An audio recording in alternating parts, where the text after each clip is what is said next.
our jungle friends.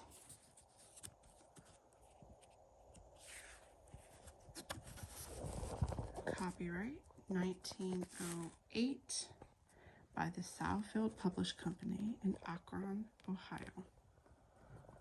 Southfield's Cutout Picture Books.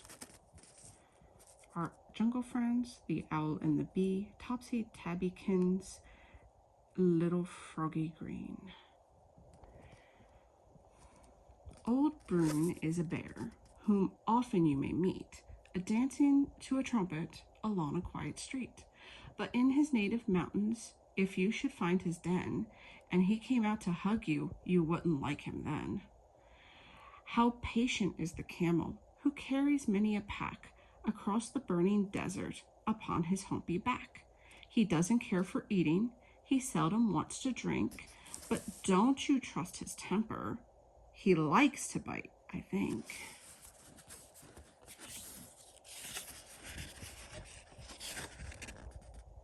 Here is the alligator, who sits and waits and smiles, all clad in scaly armor, just like a crocodile's. However pleased to see you he may appear to be, refuse if he should ask you to dinner or to tea. The deer is so stately, in hills and woods he strays, and still, poor thing, he's hunted, as in the olden days. Sometimes in parks you see him, and if you're kind he comes, and even lets you feed him with bits of crust and crumbs. The elephant here with his master, and a load on his back you see, the wisest beast and strongest and biggest that can be. Yet he is the most obedient and very kind beside. He'll kneel for you to mount him and take you for a ride. Which jungle friends, tall, slender, and spotted? No doubt you'll guess giraffe. He's very fine and graceful, and yet he makes one laugh. I wonder what would happen if he should go by a silken scarf or muffler, a collar or a tie. When in river grasses you hear a noise and fuss, and someone loudly snorting, it's a hippopotamus. He likes to play in water as much as children do, and if you don't disturb him, he will not snort at you.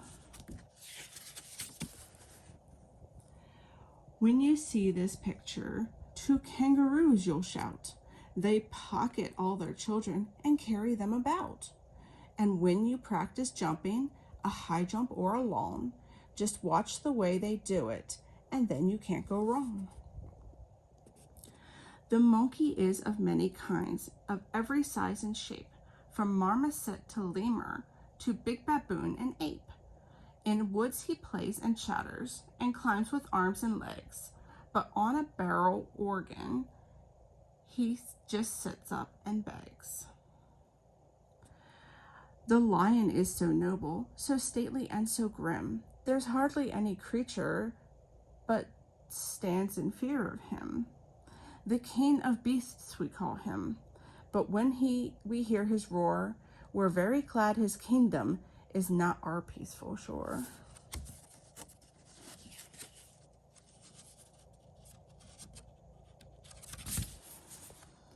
The ostrich is the largest bird, how quickly he can race. I no more can overtake him, he goes at such a pace. On vegetables mostly he lives, but if tales be true, but nails and glass and pebbles he likes to swallow too. Such a prickly person is the fretful porcupine.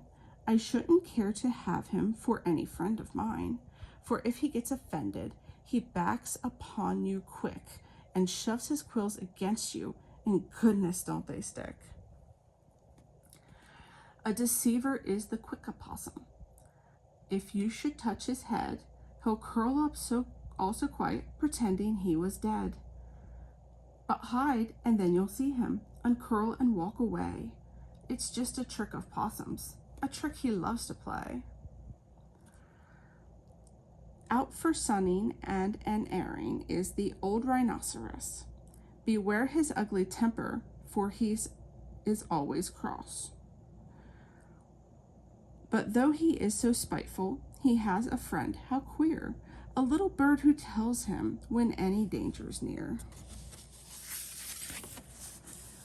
The fierce sea lion often comes to bask upon the shore.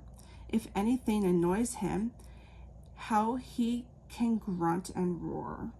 He waddles and he shuffles. He fights with paw and tooth. If ever I should meet him, I'll run, and that's the truth.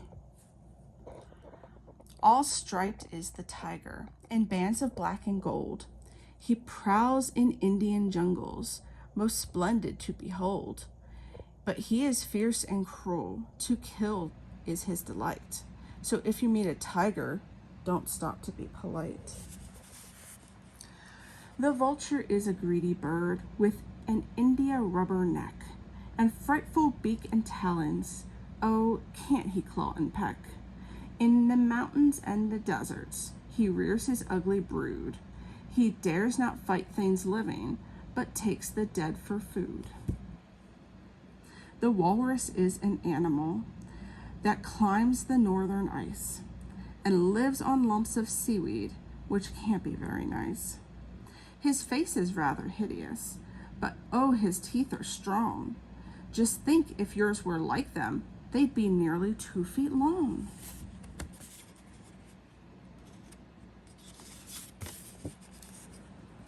The yak is sometimes called grunter, a grumpy sort of bull. He's clumsy in his movements and far from beautiful. But still he thinks he'd better be useful if he can. His tail is called a chowry and made into a fan. Stripes all over has the zebra. You know him well, of course. He's rather like a donkey and rather like a horse. He's snarlish and he's snappish. Keep off of him, children, do. And now goodbye, we're ended. I hope you like our zoo. His Royal Highness the Lion, king of all the beasts, never fails in attendance at all the royal feasts, while Lady Lioness, his wife, although she is a queen, must care for the prince and princess, therefore is seldom seen.